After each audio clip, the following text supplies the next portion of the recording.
Right, I think we're going to start. We were actually waiting for the all clear about some slight technical problem that we're having. It's not yet been cleared, so we're going to start anyway, just to avoid people hanging around waiting. First of all, I'd like to introduce myself as the chair. Paul Tasker has been asked to do this job today. I don't mind doing it, but there's a lot of work that's going to be done by people who are behind the table, so I'm not going to say too much about myself.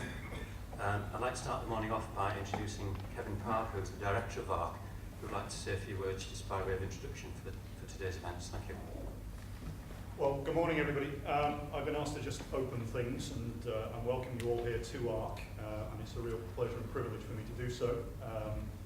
For those of you who aren't aware of what we do here, we have a major performance and education program of activities that go on every day of the week, 24/7 it seems to me. We seem to spend our lives living in this building, but it's certainly something that we all are very passionate about and want to welcome everybody from all areas of the community to work with us in whatever capacity they can. It's a particular pleasure for me to welcome you all here today for this CreativeChange.com conference, and I hope you're going to get as much out of it as you possibly can.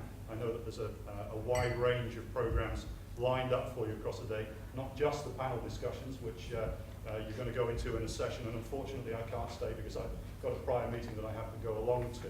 But you have a number of other performance opportunities throughout the day as well, taking place in other parts of the building. The great thing about this building is that it's a bit like the TARDIS.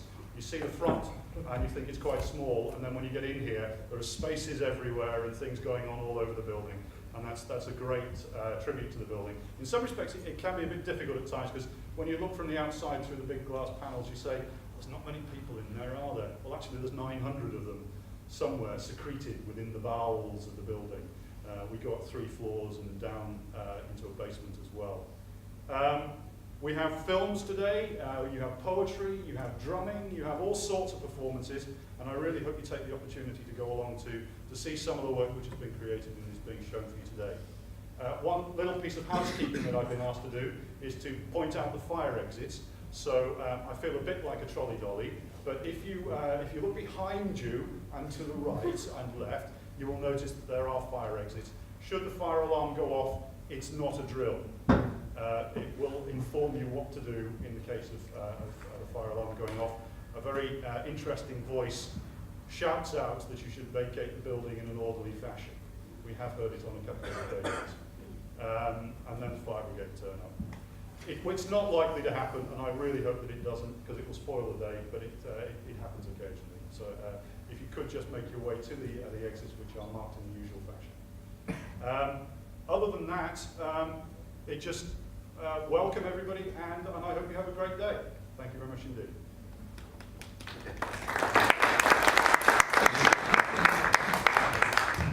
Thanks so much, Kevin.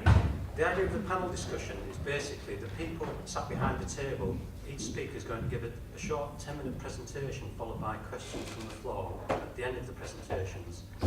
It's designed to challenge the issues affecting disabled artists and to champion their role in society and local communities as professional artists. What I'd like to do is just introduce each speaker and just give a brief, short biographical, some short biographical details. You should have had some information in writing. It's got my biographical details in print. I'm not going to read through them. I'm going to concentrate on the other speakers. If you're interested in my biographical details, have a read. And that's what I dare mention in public. If you want to know what else to do, talk to me later. Right, first of all, Vicky Refford-Sinnott is the director of Arcadia, formerly Northern Disability Arts Forum, and she's been with the organisation since the beginning of its revisioning and repositioning.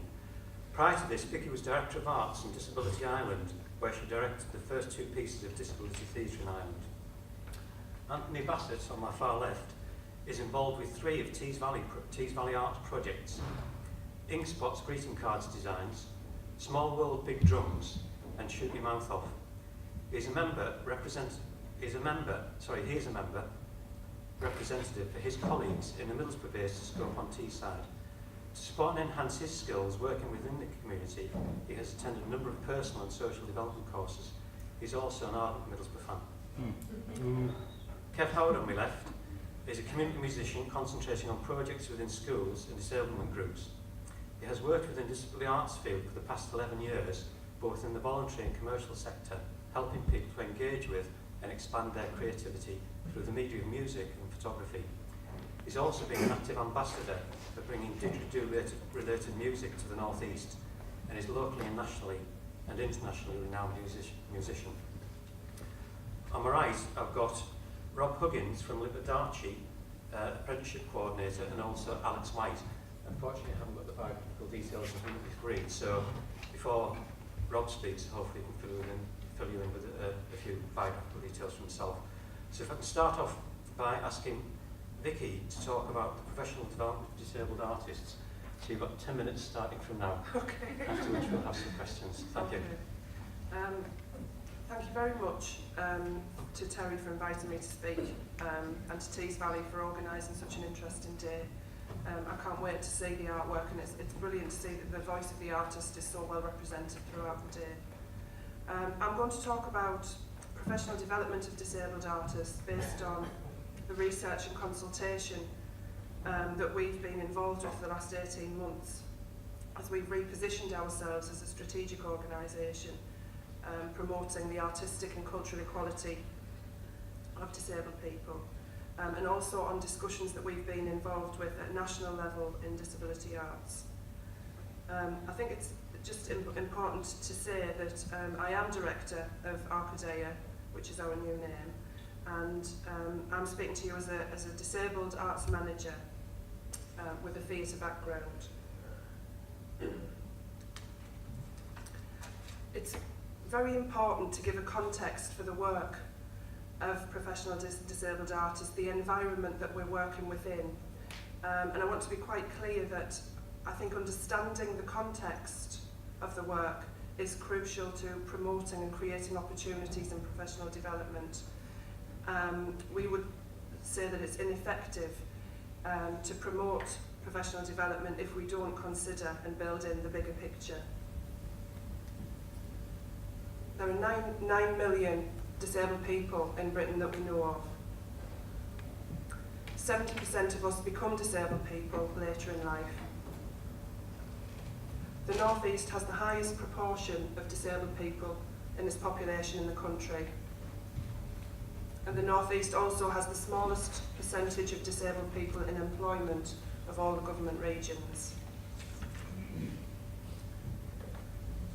Definitions can be dangerous, and it's hard to make definitions, but in terms of disability equality, it's important that disabled people do come up with a definition that we own.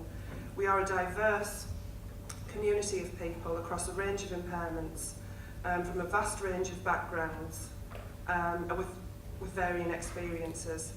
Our common experience is inequality, and that many of us face barriers in our day-to-day lives. There are lots of negative perceptions around disability as something which is outside the norm, whatever that is. And historically, difference, anyone that's different, has kind of bred fear, pity, and total inequality. Disabled people are quite often perceived as not contributing or unable to contribute. And a lot of negative perceptions have come from what is known as the medical model of disability, which sees the person as the problem, as the individual is the problem. Excuse me. The social model of disability, which is what we promote, reflects that it's the barriers that are present in society, whether they're social, physical, or attitudinal, that are the disabling factor. So it's the world that needs to change, not the individual disabled people. Disabled people have, whilst we have bits that don't work, and whilst many of us do live below the poverty line, we have hopes, dreams, we have culture, community, and we have rights.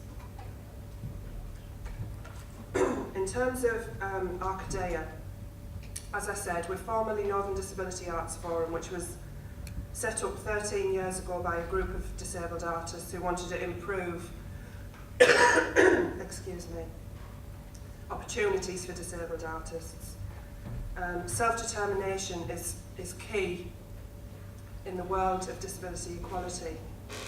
So we are set up, managed and staffed by disabled people. We have a long track record in disability arts projects, and we promote equality and challenge those negative perceptions around disability. We support, encourage and develop disabled artists. That is key, that's why we exist. We work across all art forms and across the whole region. We provide information and advice, provide training and professional development opportunities, and opportunities to promote and showcase the work. And we promote equality in the mainstream, which is a huge task, but all of these different elements are all linked. Disability art and art by disabled people aren't necessarily the same thing. Disability art grew out of the disability rights movement and reflects people's experiences of being disabled and promotes equality. Art by disabled people is focusing on the art form, but there are common barriers, and that's why we work with all disabled people and promote disability equality. Excuse me. So what does professional mean? Because this is key. Against that backdrop of lots of negative perceptions around disabled people, professional is a word that we deliberately apply to all of the artists that we work with. And it's around status, but it's around the quality of the work, and it's around experience and training, and whether that's formal or informal. There is an accepted definition of professional, which is around paid contracts. But unfortunately that excludes many disabled artists for a number of different reasons. It excludes lots of artists, but it does exclude disabled artists for lots of different reasons. There was a previous definition of professional which related to training, but again that was quite an exclusive definition and was around formal high art training. Arcaday is promoting a definition which values informal training and employment, paid or unpaid, but which is of professional quality. That quality is determined by the disability arts community and by disabled artists creating work. Peer reputation, which is where artists might not be being paid for their work, but they are being invited to exhibit, perform, write, make films, and so there is a track record. It's around professional practice, how the artists present themselves, and around all of this, the issue of benefits is really important to disabled people. Lots of disabled people are in receipt of benefits, and for a number of different reasons, it's not easy to slip in and out of the benefit system when you're a disabled person. And so the arts world works on short freelance contracts, and that's financially dangerous for disabled people. Some people will be on benefits long term. And so we need to look at alternative ways of financing disabled artists. And there's lots of research happening at the moment in this area. Some of the work is produced by professional artists who are working to paid contracts. We need to look at the barriers that they experience. But also, the cultural identity is really important here. Lots of artists are representing their culture through their work. In terms of our organisation and our role, we've been revisioning and repositioning for the last 18 months, which has involved extensive consultation with as many disabled people and disabled artists as possible. We held a symposium, a kind of a mini conference, membership consultation, sector skills research. We introduced new elements to our programme that were around professional development, but they were about listening to artists, what artists want.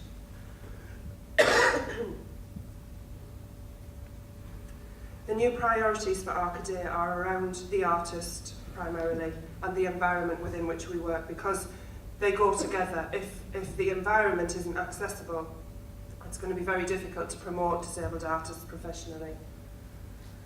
The organisation has a strategic vision which is around putting disability art on the cultural agenda at a high level, and to ensure that we develop our infrastructure, and that's where the training and professional development comes in. And again, promoting that inclusive, accessible arts environment. The environment is important, and we are setting up something that we're calling the Venue Support Programme, which is to support mainstream arts venues to include disabled people in their programming and in the work that we see when we get into art centres, into exhibitions. And we're looking to work with mainstream art form partners.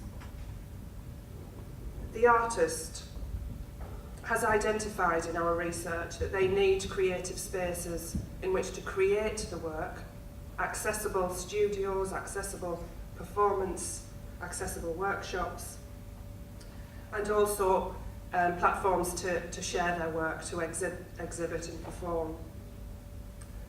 They want information about funding opportunities, about employment opportunities, projects that are happening around the country, new thinking. Training and professional development we do have as a separate strand, but actually all the work we do is working towards that. Excuse me. The research that we've done looked at generic skills that all artists need around business development, and also technical skills around art form development, developing as an artist or as a performer, as a musician. And also the learning environment within which this training happens has to have cultural sensitivity for disabled people.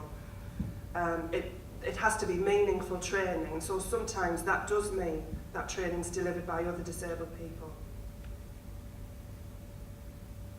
The creative spaces that we're working on are networking is crucial to bring people together to talk about ideas, shared experiences. Platforms for performances, as I said. Excuse me, looking at art form development, the analysis of that work. We want to move people on, we want to improve the quality of our work. There's lots of excellent work out there, but we don't produce work in vacuums. We've got to be moving on all of the time. We have a critical voices strand to our work, which is about friendly critique, so that we are critiquing each other's work and deciding what the criteria for assessment is, and also promoting artists with professional status.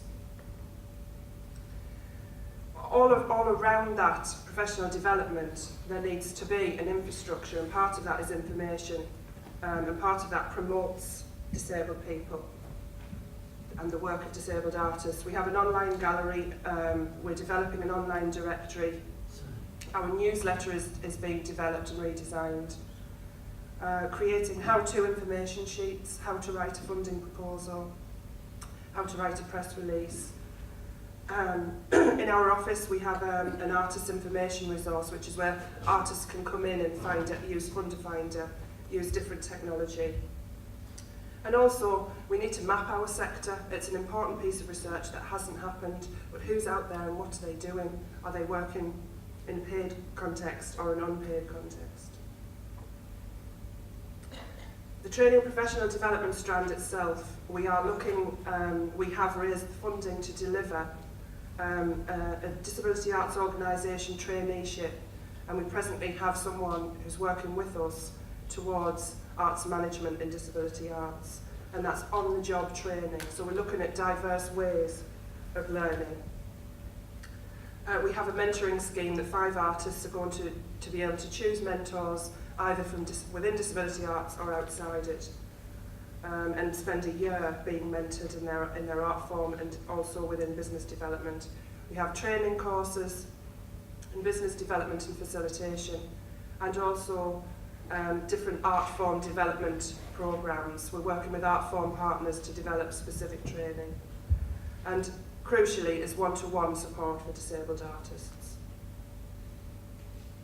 Other things that we'll be doing to promote disabled artists in the professional arena are We would like to establish a festival for the North East that promotes and showcases disabled artists, to have ongoing and regular seminars that debate the work, a new programme that shows the work. We'll continue to lobby and campaign for equal representation in the arts, because that's fundamental to developing artists professionally and making sure their work is visible in the landscape. And again, supporting the arts community to ensure they are including disabled people in their practice and in their programming. Thank you very much.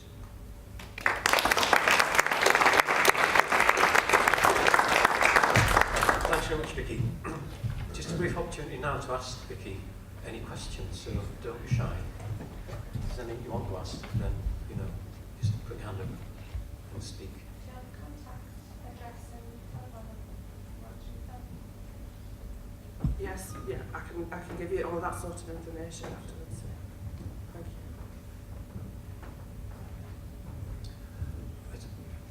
I just wanted to ask Vicky how she thinks that the best way that we can break into that engagement with mainstream, that means arts venues and organisations.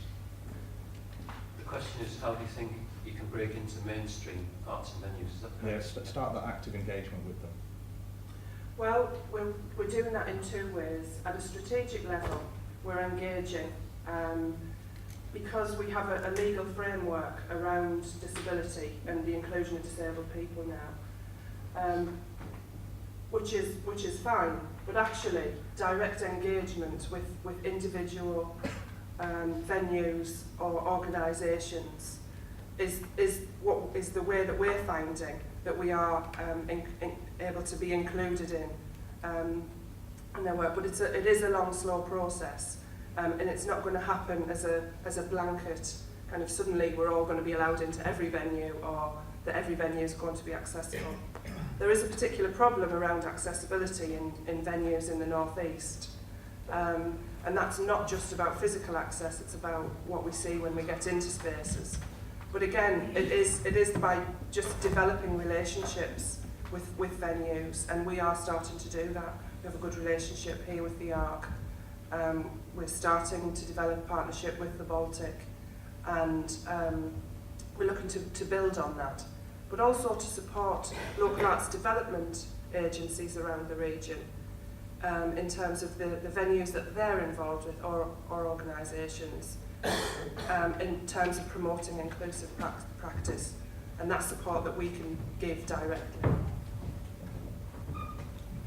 This might seem very naive of me myself, but I have my own disability, and I keep finding it hard to say that myself now. You know what I mean?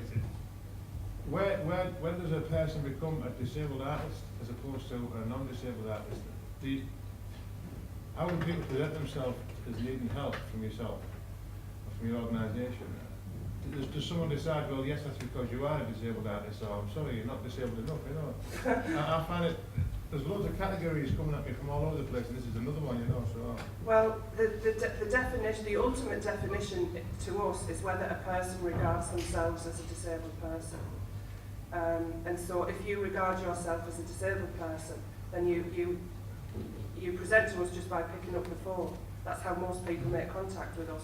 We don't do an analysis. We don't fill in a questionnaire or ask people to have a medical. Yeah. You know, that's part of the problem. It is around self-determination. That question around labels, though, about whether somebody's a disabled artist or not, again, that's a personal choice for the artist. As to lots of people just want to be known as a writer or a painter, although they might be a disabled person, and that's an ongoing conversation that that we're having. And so people might not be comfortable being exhibited as a disabled visual artist, but just want to be known as a visual artist. And again, that really is about personal choice. But if a person is experiencing barriers in their practice as an artist, then there are areas of support that we can give. Would it be possible to have a printout of your text? Absolutely, yes. I don't have that with me, but we can arrange that, I'm sure. One of the things that I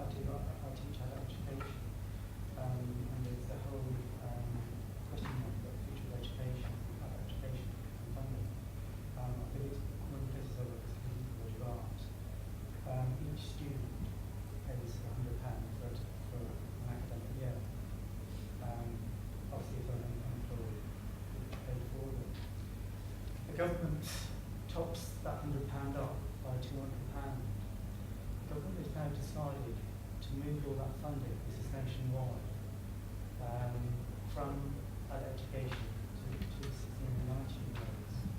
So for a range of people with disabilities, it means that one of the keys to get into education, qualifications throughout education. So the whole of that future is in jeopardy. What I'm going to realise is that government has actually done no consultation. It's just gone ahead with it. I wonder what your thinking Yeah. is. There is a whole area of concern around education provision for to include disabled people, because even without that funding, there's a lot of exclusion anyway for a number of other reasons. But the whole structure is changing, and the whole decision-making process around education is changing, and I think that's where there has been no consultation. And it's the onus, again, is back on either disability organisations or individuals to make the case for why we should be included. And that's very difficult, and that's very time-consuming and energy-draining. But that's where an organisation like us, in terms of the consultation we were able to do with disabled artists, is to lobby the new sector skills councils to promote inclusion. Now, that's not a small task. That is a significant problem, but that is something that we're involved with, and that has to look at funding, but it has to look at funding in terms of access as well, in terms of how people actually get to the education. Lots of people are reliant on taxis for their and you know there are lots of considerations, and we need to make that case nationally to the councils who are making the decisions, but also to individual providers. We actually have done some work with disabled artists on how we might deliver our experience as disabled people in terms of case studies to individual providers. But it is a huge area, and it's very worrying. Well, you know, I know the difficulties in North Yorkshire and Middlesbrough have actually stopped because of loss of funding. Where I work, we actually have one site that's actually decided not to do adult education in the daytime. So there are a range of people that work in the day centres Yes. who now can't help. A range of people, parents with young children, they can't help. Yeah. I'm sorry, could I engage with this one? So I cannot hear what you're saying. So when he starts asking questions, could you just encapsulate what he's asking, please? I'd really like to know what he's asking you. There's a microphone available if people would like to use it when addressing. There's a whole question mark about the funding, or the future funding for adult education. The government tops up adult education by 2/3. They're taking that funding away. So it means that the whole future of adult education is in jeopardy. There's been no consultation at all with anybody. That money is going to 16 and 19-year-olds. What they do fail to realise that there are actually more people over 60 than those under 16. So whether you're disabled, whether you're a single parent, whether you're trying to get back into the workforce or whatever, that whole thing is going. Okay, so that was my question. Right. That situation has actually directly affected a number of people that I deal with in my employment with social services during the day. And it's got to the point where we've actually raised the issue, or the issue is being raised with the local MP, because you're quite right, it's prevented and stopped people now going to adult education. So, it's where's the social integration, where's the lifelong learning and learning opportunities. It is a major point, it does need picking up. And I think, obviously, we've got other speakers that we need to get through. If people want to take up any issues later or have a further conversation with Vicky during the day, then by all means, please do so. And if we could move on now, if you don't mind, to the next speaker. Are you all set, Anthony? We've overcome any minor technical problems that might be. Okay. Could I ask Anthony then, he's going to talk about being a disabled artist, and it's his personal account of being a Middlesbrough-based disabled artist. Thanks, Anthony.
Anthony. And I think after this panel discussion, if I'm not mistaken, performance of Small World, Big Drums is taking place. Is that right? Yeah. Okay. Right. Well done. Opportunities to add, or is there anything else you want to add to that, Anthony? I think it says it all, doesn't it? Say again? I don't think so. You don't think so? No. Okay. Do you want to take some questions from the floor? Yeah. Any questions for Anthony, please? Over here on the right at the back. Hello Anthony, allow me to introduce myself. My name is Asaf Sadiq. Yes, I believe that you do have to get paid for what you do. I, as myself, I've been graduated 3 years ago in media production. Although I wear hearing aids, I'm dyslexic, but I don't regard myself as disabled. Since being graduated in media production, the other skill I have as a photographer, I've come to a standstill now because the technology has changed. The equipment that I used to use, I can't use it anymore. It's now gone digital. So what I'm trying to say is I feel as though I'm giving up here, but seeing your work has inspired me to move on and pick myself here. So I'd just like to say to anyone else here, I'm trying to sell myself. Whoever's interested. Thank you. Okay.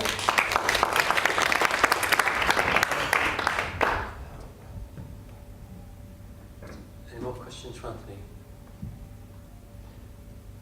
Yes, I'm a practice artist myself, and regarding pain, I don't consider myself to have any disability, but I find it really hard. I think that when I'm taking a day off today, I'll be working all weekend, and I think I've been going non-stop for the last 3 weeks. And for that 3 weeks' work, I'm actually getting paid about 2.5 days. I think it should be 4 hours a week.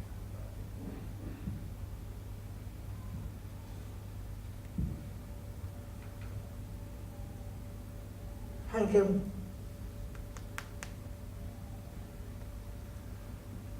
Okay. If there's no more questions, what I'd like to do is move on to the next speaker then. And it's Kev Howard. And the title of his headline on here is Count on Us. And it says, of course we can make your deadline, just give us time. Understanding the time requirements needed to create commissioned or funded work with disabled artists. Kev. Thank you, Paul. Hi, I'm Kev Howard. As I said earlier on, my background as a disabled artist probably started in around about 1993 time, primarily with photography, and then music came in a little bit later. I started working within the voluntary sector first for quite a number of years, working at different disability centres in both Middlesbrough and Hartlepool. And then in 2003, got commissioned by what was then Cleveland Arts, and is now Tees Valley Arts, to run a project which is called Small World, Big Drums. And the background of Small World, Big Drums was basically, in what I was doing in the voluntary sector as well, was to help people, including myself, to express themselves through creative arts, which at that time was photography and music. I'm now working as a project coordinator also on the Small World Big Drums project, so as well as being a musician on the project, I'm coordinating the project itself and trying to get gigs and set things up. Small World Big Drums background, as I say, is working primarily with music and creative writing. And in 2003, we had the opportunity to have a 6-week project, which was, the original brief on this was to create a piece of music with poetry, which would last between 5 and 10 minutes. And over the 6 weeks, we recorded the whole of the sessions, and what we came out of it at the end of that was a 50-minute CD with 10 tracks, and then we later added animations to 3 of those tracks and then turned it into a CD-ROM, which totally blew away all expectations of what the original brief was. which also gives an indication of, say with disabled artists, we can hit the deadlines and we can excel the deadlines of the art that's concerned as well. Also, with Small Big Drums, we're working primarily with adults at the moment, although we are going to try and set up a youth project as well. And the people that we're working with is largely people with physical disabilities, learning disabilities, and people with mental health issues living within the Tees Valley area.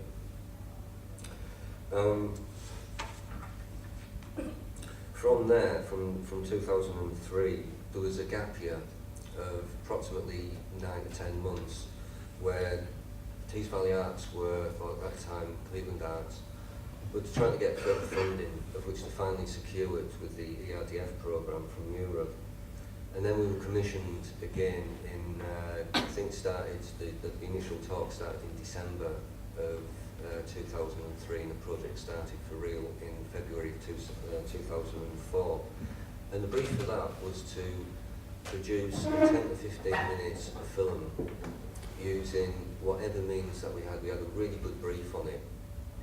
And what we decided to do was we got a poem which was wrote by a guy called Barry Welburn, who attended the sessions primarily in 2003 as well, and I'd also worked with him as in the volunteer sector at Lansdowne Centre. And we used one of his poems called Redbird, which was his experiences of disability and of his experiences of going to day centres. And it was just his thoughts upon that. And we created an 11-minute film and got the music towards that as well. The group itself was, I think, about 15 people in total. And we then, after we recorded the sound, on the last 2 sessions of this project, we got a film company in to photograph and film the participants at work on the project itself. And then we added some state-of-the-art digital animation to the project. And this film's actually being shown today, sort of in the studio theatre a little bit later on, as with the Simon films and some films from some other organisations as well. The current project that we're working on at the moment started in November 2004, which is primarily just music and creative writing. At the moment, we haven't had a crossover point, which is what we're aiming to do.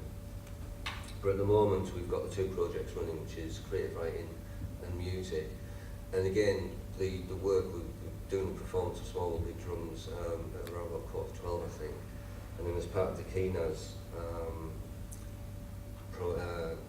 part of the Keenaz presentation at 1 o'clock, there's one of our members, a guy called Phil Cooper, is also writing some of his poetry, which is a wonderful outlet for his work. But as I say, what we're primarily going to be talking about is the challenges in setting up projects with disabled people within the community. And the main challenge that we've got to start with is actual access and finding an accessible building, which certainly within the Tees Valley region, we found it extremely hard, and within Middlesbrough, it's very difficult indeed. And that can stop a project, not necessarily from happening, but certainly you can spend a lot of energy and a lot of time in finding accessible buildings. There's quite a few buildings which say they're accessible, but when you get to them through one means or another, they're not. And some buildings which we've been to, they say they're accessible, there's a lift getting you to the top floor, but in case of a fire, there's no way of getting people out if they've got mobility problems, so therefore it's not truly accessible at that point, because, as I say, it then becomes a fire regulation and a safety hazard for the people involved, which obviously we don't want to be caught in that sort of situation. The Disability Discrimination Act of 2004 could actually address this and make it mandatory for public buildings to become fully accessible. And I personally feel that the attitude of central government, which then feeds into local government, needs to change. But that's another debate all in itself. It's something which I know myself, and I know Vicky, we've talked about it quite a bit. We could actually go on for hours and hours, and that's obviously not what we're here for. When organisations are setting up projects which will involve people with disability, the thing that you've got to really consider is the timescale. Now, any project, and the reason why I do say this is, depending on disabilities of people concerned, will reflect on the time taken to fulfil the project undertaken. For example, people who would be coming to a project from a disability centre may only be able to get to the project 1 day a week. Because there's transport issues, they may only be able to have the bus available to them on that 1 day. And also, you need carers for that also. So again, you've got to make sure that carers are available to be able to help people come to the centre where the project's actually running. And also, the logistics and the same range in transport and everything is an issue, and it is time consuming. For example, again, working with people with more complex disabilities, we may actually find ways for people to access the given activity. Now, again, there is ways and means around this. Personally, I think that equipment should be offered to people with disabilities who need it at the point of use, really. I know in other countries, for example, I was on tour in Finland last year, and I was overwhelmed by the fact that people in Finland who've got, disabilities, whether it be mild disabilities or very severe, whatever equipment they need to access whatever it is on hand, and it's central government that picks up the cost. We could afford to do that in this country, and unfortunately, again, central government fails to do so. So again, for people to access a given project, which could be within the arts, could be visual arts, could be music, could be photography, could be poetry, sometimes the equipment that we need to make it a bit easy for the individual isn't necessarily available. But there is a wonderful organisation called Remap, which we've gone to them earlier last year, and we've been designing, for example, a percussion stand which a wheelchair can get into, and then have the equipment set up in and around. Now that's still in development at the moment, but it is in progress and it is getting worked. And again, when we're working with people with complex needs, sometimes we need to think that we may need another artist on board, where on some projects you may only need one artist. Sometimes with people with disabilities we may be needing two artists. One artist to run the project and another artist can be there to almost inset train with the carers, so we can show how we can overcome a particular person's needs or disability to say, for example, to hold a drum. Sometimes we need a carer to be the drum stand because we haven't got a drum stand. And it's just, as I say, finding ways and means and methods to overcome that. And again, sometimes if you have to bring equipment in, you may have to hire it, you may have to purchase it. So again, it's worth looking at the cost of these things and just writing them into the cost of the project. Also, when we're getting a project together, the actual contact time with the individuals can be considerably shorter, and there's many reasons why this could be. People may have limited concentration spans. Participants' energy levels may drop considerably after only a very short space of time, or a couple of hours sometimes. Again, transport could only be available once a week to that particular group of people. And again, we do need to organise carers cover as well. This doesn't mean that the quality of the project is any less than working with non-disabled groups. It just means it takes a little bit more time to achieve the same results. For example, if you've got a project that requires 6 sessions of contact time, with a non-disabled group, you may be able to have those 6 sessions back to back, running from Monday to Saturday. With a disabled group, you may not have that option because of transport requirements and carer requirements. So instead of having it run over a week, it may take 6 weeks to run the same project. The outcome would be the same. It doesn't mean to say that the quality of the project is any less. And again, that's down to transport costs, not costs, transport availability and availability of care staff.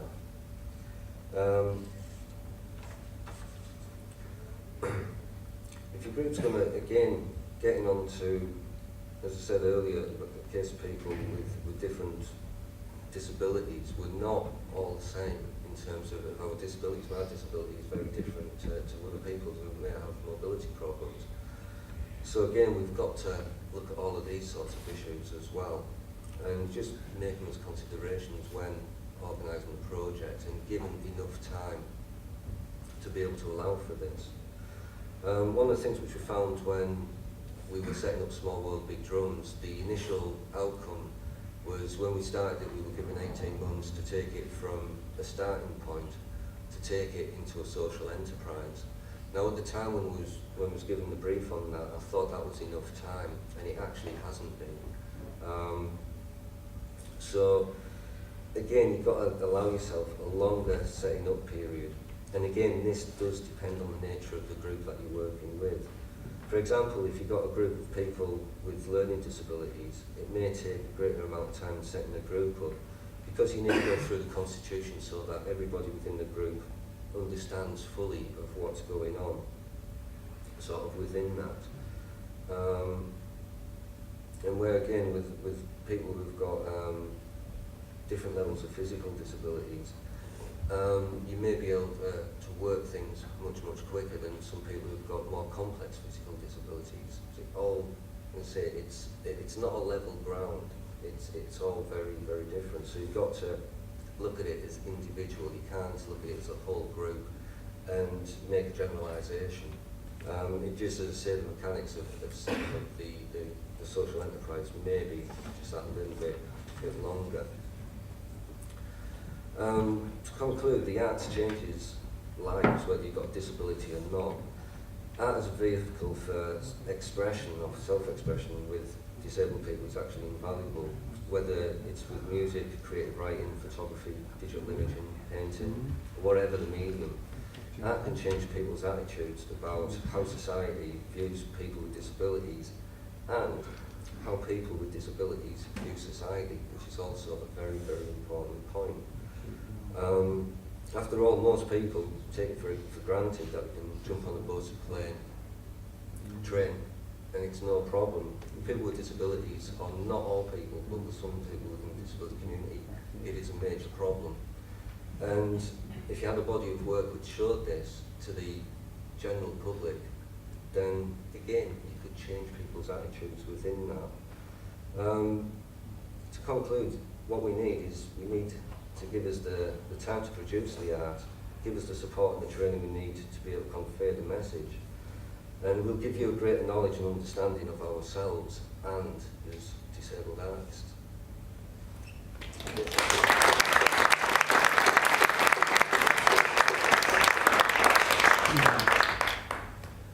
Right, questions from the floor, please. And what are we with the microphone? I don't need a microphone. I was going to say that. It's not a question really, it's just in support of a lot of what Catherine said, particularly with regard to the setting up of Small World Big Drums as a social enterprise. 18 months is absolutely no time at all. Absolutely. You know, you were never going to achieve that. We're just on the very brink of setting up Shooting Map as a social enterprise, and we started in 2001. And it's been a long, hard road. But a lot of the factors that you mentioned in there about contact time with groups, about people understanding the processes, about making sure that you've got everything that you need in place has come into play within Shooting Map as well as with Small World Big Drums. And I think you will do it. It's just going to take. Yeah, I mean that's it. It's just taking time, which is something which. Maybe I was a little bit naive when I first got into it. In fact, I was a whole. Well, okay, you weren't. It was my first job, man. But realistically, I thought 18 months was a long enough time, and it actually nowhere near. And I agree with Karen. I need at least twice that amount of time. 2 years minimum, and I'd still say that's very shaky ground. But realistically, I think we're looking at 3 or 4 years to be able to set up a group from scratch to a social enterprise. I think when we're chasing funding as well, we've got to be. If people can dangle a project in front of you and say, "I'll give you 5,000 quid if you can produce me this, you know, 3-hour-long drama or whatever. You know, and it's just not, it's not realistic, and people need to be aware of that. Absolutely. Is there any scope for you to have like a minibus for transport purposes, you know, where you can go and pick people from the community who are perhaps in wheelchairs, etc., and get that as a charity, you know, get funding for I mean, that would be good to be able to do that. The problem that we've got is the catchment area where people are coming from is right across the Tees Valley. So you could be picking people at 7 o'clock in the morning to do an hour and a half sort of like project, and then again spend 3 hours in taking people back. But I agree, I mean, I'd love to look at all the solutions of which, you know, again, transport is a major issue for a lot of projects, not just for Small World Big Drums, but with a lot of projects, you know, involving people with disabilities, especially coming from day centres.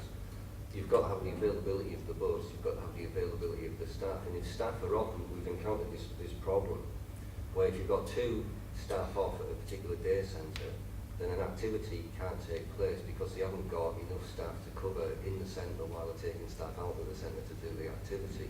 So therefore, the involvement of the people who's on the project doesn't happen that week. And if that goes on for a couple of weeks, then those people are actually losing out on the activity itself, but also in terms of the progression of the project. Because if you've got a deadline, for example, say if you got, with the DVD, we had 12 sessions, 2 of those sessions were for monitoring. So in terms of actual contact time and productivity time was 10 sessions. Now there was a couple of the groups missed 3 sessions in a row, purely because of staff illness. So therefore when they came back into it, they were not at a loss of where they were at, but the project had progressed enormously forward. So they were playing catch up. And because again the contact time that we've got is limited, it was, I mean, everybody did, when it came to actually recording it, everybody was totally up to scratch and everybody was there. But it was one of my biggest fears, was leaving people behind and their movement and involvement with it coming further back. I mean, touch wood, that didn't happen. But it could quite easily have done, yeah. That's not something they do as taxi now, Yeah, I mean, one of the things that gets me with, I mean, we use taxis, but again, it's, what should be able to be happening is we should be able to get on buses and trains and spend £1.50 to come to a project instead of 20 quid to go to a project. So therefore, the most poorest people within the community are having to pay 10 times more for their transport requirements, which is totally unjust. Yeah. There are not that many accessible taxis either. No, not at all. Because I used to work with Paul, and one of the things that we had difficulty with is getting the taxis, and then they often didn't arrive when they were being booked and agreed to come. Yeah, and it's the same with, I mean, I don't want to knock Dial-A-Ride, but I certainly know people who've booked Dial-A-Ride and it's come 2 days later, you know, which is just a little bit out of time, really. I think it actually makes, when you see the actual final product that's being produced out of the various projects, I think it makes it the more remarkable, because the difficulties and challenges have been faced, not just from the artistic point of view and doing the work, but just to overcome the actual physical problems of getting there and back. Yeah. Any more questions? One at the back. Hi Kevin, it's Leslie Strickland from Blackpool Council here. You worked at Do you want the microphone? I'm not too sure. I'm okay. You came to the Maritime Festival last year and did a performance. You did yourself and Francis Firebrace. Yeah. What I'd like to do is encourage, obviously, sort of more performances in the future. We have got the Maritime Festival next year. I just want to ask the question: is it realistic in time at the moment to actually do some type of, commission some type of piece of work towards that event, which is in July? I don't know how realistic it is. Yeah, I mean, with Small World Big Drums, I mean, it's a performance group, and say we're performing at 11:45 today. Yes. We've done one performance already at Redcar Popple Festival. We're playing here today, and we've also got another commission in December over at Real Opportunity Centre in Redcar. So to do performance next year at the Maritime Festival would be no problem at all. We're spending the winter time and going into spring in development of new material anyway, so that would be absolutely no problem, Leslie. Yeah. Brilliant. I mean, as I say, obviously we'll discuss it later, but as far as access is concerned, I mean, I'd like to discuss that. Obviously there's something that you need to, you know, somewhere to practice. Yeah. I'm sure that there's a few buildings in Hartlepool that we could look at, but it'd be something lovely to try and encourage as many sort of performances, you know, different types of diverse performances at the festival. So Yeah. thank you. Thank Yeah, you. yeah, we'll have a word later on. Yeah. But it isn't open, had a commission already. All right. Right, I'd like to move on, if nobody else has got any more burning questions for Kev, if I can move on to the next two speakers. Karen and Kev mentioned social enterprise a couple of times there, and that happens to be the title of the next two people from the panel, and that's performing in the social enterprise. And it's about the impact and success of setting up a performance social enterprise with performers with learning disabilities. So it's Rob Huggins from Liberdarchi, who's an apprenticeship coordinator, and also Alex White. Now, I know at the beginning, Rob, we didn't have your biography details, so I don't want to take the opportunity to say a few words before you start. I'll sort of put it in during the final presentation. Morning, everybody. My name's Rob Huggins, and this is Alex White, who will be speaking to you later on. I work for an organisation called the Lawnmowers, and to start, I just thought I'd tell you a little bit of history about the Lawnmowers. They're a group of 5 actors with learning disabilities who started out of a project called Rhythm and Roll in 1986, and it was a project being run by an organisation called Them Wifeys. The 5 actors went on to produce lots of political pieces of theatre around issues that were very, very important to their lives and people with learning difficulties' lives, and have continued to tour those regionally, nationally and internationally up until the present day. I believe they started to think about going and becoming an independent company in about 1997, where they got some funding to look at how that might work. And just sort of going on from what Kevin and Karen were saying, it took them 3 years to do the thinking, to do the research, to work out what was the best structure for them and how to achieve that. And so in the year 2000 they became an independent theatre company, which was great. And around the same time they moved from Newcastle, where they were, over to Gateshead, to Swinburne House, into a building which was used as the old law centre, which was split up into, must have been about 8 offices. They all had an office each, which was quite nice, but when it came to performance or rehearsal space, it wasn't really very helpful. We were very, very lucky to be able to secure 2 lots of funding, one from the Arts Council of England North East and one from the Tidal Wave Partnership, including Communities Fund, to create 2 spaces at Swinburne House. An accessible dance studio, which is fantastic, and it's where the Liberdarchi project is based, which I'll tell you much more about in a minute. And the rehearsal studio, where the Lawnmowers do a lot of their work, and a lot of their rehearsal and devising work. And the 2 spaces are always used by organisations and groups needing accessible space. And Vicky and Nordaf and Arcadia have been over and done bits of work, and lots of other companies. So if you're ever looking for space in Gateshead, do give us a ring. Understand that it's an absolute nightmare trying to find space to work otherwise. So that's a very, very brief history of the Lawnmowers work. Liberdarchi was where I came into the Lawnmowers. Obviously, I haven't been working there for 20 years because I started when I was 6. Liberdarchi kind of was born out of an idea that Geraldine Ling, director at Lawnmowers, and I had, and also from the experiences that the Lawnmowers had working with thousands and thousands of people since 1986. I suppose the first step was I was working in Brazil with the only professional dance company with adults with learning difficulties, and in fact the only professional company of people with learning disabilities in Brazil. And this company was called Opashero, and I was running a 3-month course with them around physical theatre, and they were teaching me traditional buy-in dances, which was a fantastic experience for me, and I hope an okay experience for them. I was sat down talking to them one day, and I was asking them what it meant to be a part and a member of their own company. And they said, Robert gives us libertad, gives us freedom to do what we want to do. And so it kind of struck a chord and made me think quite long and hard about what I'd been doing previous to going out to Brazil, which was to work as an educational provider that kind of goes around and runs 10-week courses with adults with learning difficulties. And I was very kind of disheartened with how that was. I was working with people who had done the same course 3 times over the past 5 years and had been in college for the last 10 years doing these cyclical courses over and over and over and over and over and over again. And that was,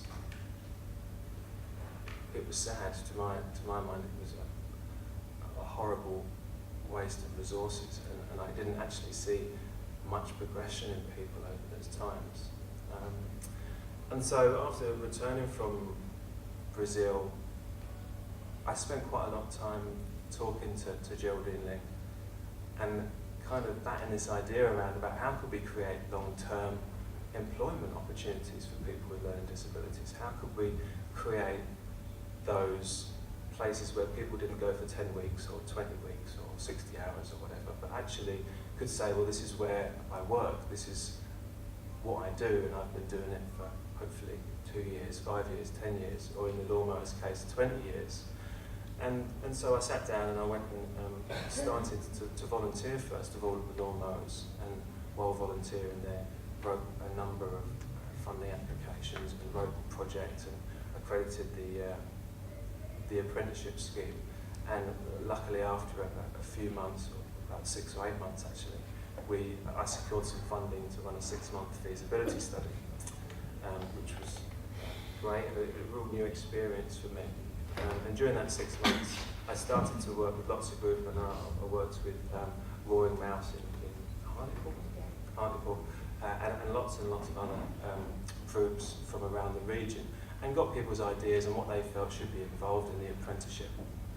And then it sort of tried to put all those ideas into the model itself. We had a summer school, I believe it was, right at the end of the feasibility study, that we invited lots of groups along to, and I believe Roaring Mouse was one of those groups, along with quite a few others. And from that summer school, we invited 8 people to come and, if they wanted to, start the apprenticeship at Lawnmowers. And the apprenticeship was in physical theatre, to become and run their own physical theatre company.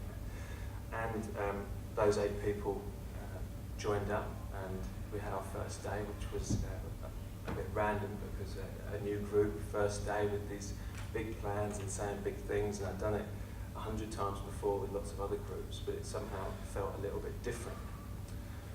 And so the apprentices came online, and it's where I'd like to start talking to Alex actually, because Alex would be able to tell you probably much better than I would what sorts of things we've been getting up to over the last 2.5 years that the apprentices have been working. So I'm going to move this across and ask you some questions, Alex, if that's okay. Could you just maybe speak a little bit about what you get up to on the apprenticeship? On the apprenticeships, on a Tuesday, for example, we always have a meeting, always have like a business, like our agenda. Someone called Wendy does the meeting, and that's really important really, because you have to get you the funding, the business side of things, the shows, you have to do lots of things in business. And Wednesday, someone called Donna comes in to do a fitness, a diet as well. We want to do personal training as well. That's okay. And she whipped us into shape, didn't she? She does, yeah, it's quite new. It's very sergeant probably, I was it. And then on Friday, someone called Kelly comes in, she does a dance mostly physical dance and devising and also performing as well. Great. One thing that both Lawnmowers and Liberdade were really keen on thinking about and looking at was this whole idea of sustainability, because I think it's brilliant that people want to start a company, but unfortunately we live in a time where funding is maybe dying out or tailing off, or we're not sure kind of where our next bits or chunks of funding are going to come from. And so for the last few years, Liberdade apprentices and Lawnmowers and the Crocodile Crew, who are another project that run nightclubs for people with learning difficulties at Lawnmowers, I've started to think, well, we need to raise £1 million every 3 years. It's quite a lot of money to raise with a team of sort of 3 full-time workers who have their own projects to run, but actually have to raise their money as well. And so something that we're trying to sort of push for is this whole area of sustainability, isn't it? Yes. Earning the money or earning a percentage of the money that we need to run. And so something that I gave you a target this year of money to earn. There's some about 7,000. And so the apprentices who've gone out this year and done some gigs and earned you £7 grand. Yeah, Which was fantastic, and it just means I can put that level up next year, and so they have to go out and earn a bit more, and I have to do a bit less, which is all good. Can you tell us just a few things about maybe some of the gigs we've done, or some of the workshops we've done, or some of the projects that we've been involved in? I've done 2 shows called Step by Step and also Just a Job. And that's all about employment issues.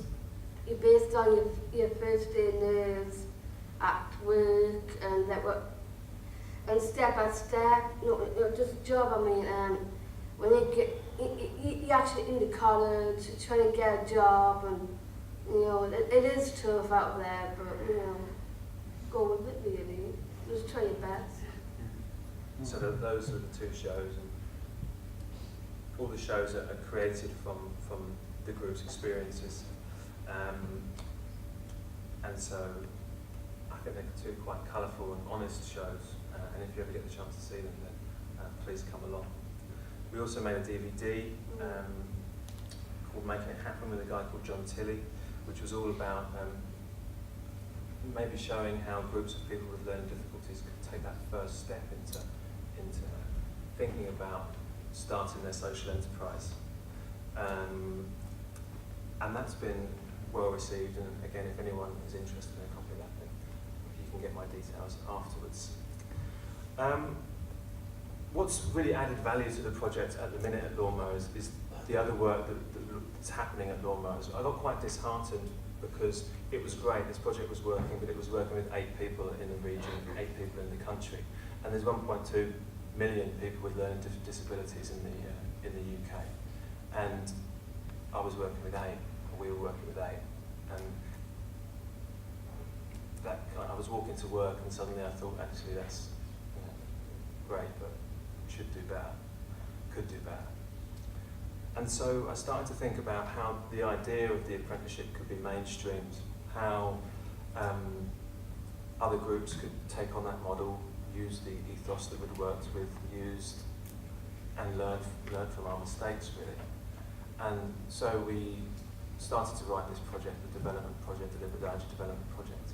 And we've recently been funded for 2 years to support 5 other groups who are wishing, emerging enterprises who are wishing to take that daunting step into the world of the labour market. And really what the project's all about is to offer support, to offer training, to offer peer training and peer mentoring from the apprentices, to offer really any support that those groups need or would like to hopefully make their future a success, and to hopefully make their future a long-term social enterprise, which would be great. There's other projects as well going on at Lawnmowers, which are all kind of pointed towards the idea of enterprise. The one major one which goes along with the Liberdagi project and the Liberdagi development project is called Breaking Down the Barriers. It's a piece of 3-year research and development work that we're looking at what barriers there are to creating a social and sustainable enterprise for adults with learning difficulties.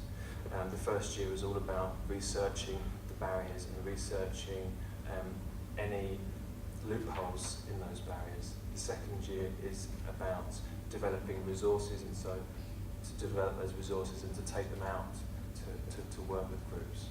And the third year is all about learning from what we've done and restructuring ourselves as a company to try and become as sustainable as possible. So do we need to create a trading arm that delivers consultancy work? Do we need to branch out into any other areas? What's really realistic with respect to how much money we can earn? We're a theatre company. I don't believe there's one theatre company in the UK that's actually fully sustainable and doesn't need the support of the funding bodies. In conclusion, really, I think the most important things to say about the Liberdagi project are that the reason it works, in my mind, is because people are, I always say when people ask me what my job is, it's always to be as lazy as possible, to try and give the apprentices everything to do. I really believe that giving people power, giving people the opportunity to make decisions and to take on responsibility is the only way that these things are progressed. I really want to shift as much power over to the apprentices as possible, and that's proved to be really, really successful over the last 2.5 years, and we hope to take that on for the next 10 years, hopefully. I want to say briefly about hopefully we could get the picture as well. Yeah, I think we have to, in this day and age, have to look at sustainability and the idea of how can we earn money to support ourselves, because actually I think in this day and age relying on funding that we're not sure where it's going to come from is a tricky one. And so I'd implore anybody really to think about sustainability and how much money you can earn for yourselves, because it's good. Thank you very much. Thank you.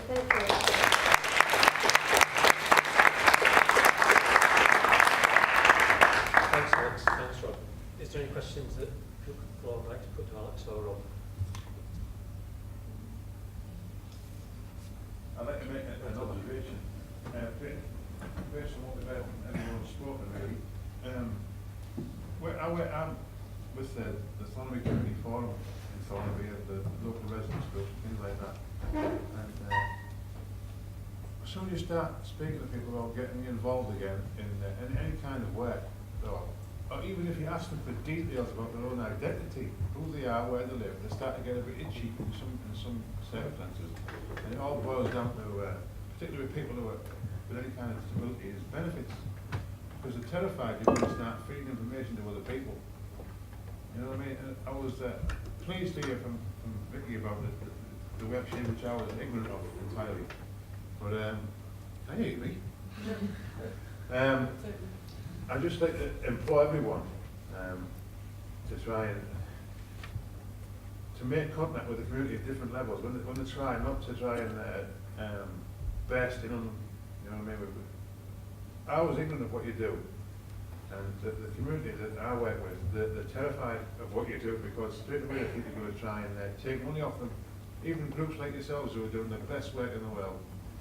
And that was it, really, just an observation more than anything else. You can start singing then. Can I just ask a question, Rob, before you pack it in?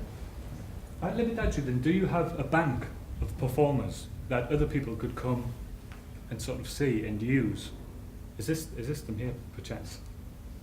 No. No. Do we have a bank? Yeah, a bank of performers. So you've got, like, say that if we wanted, because you know, we're from Shoot Your Mouth Off, and we use, we make films with disabled people, but we're always looking for good performers, you know, and people who actually do have good acting skills and performance skills. Right.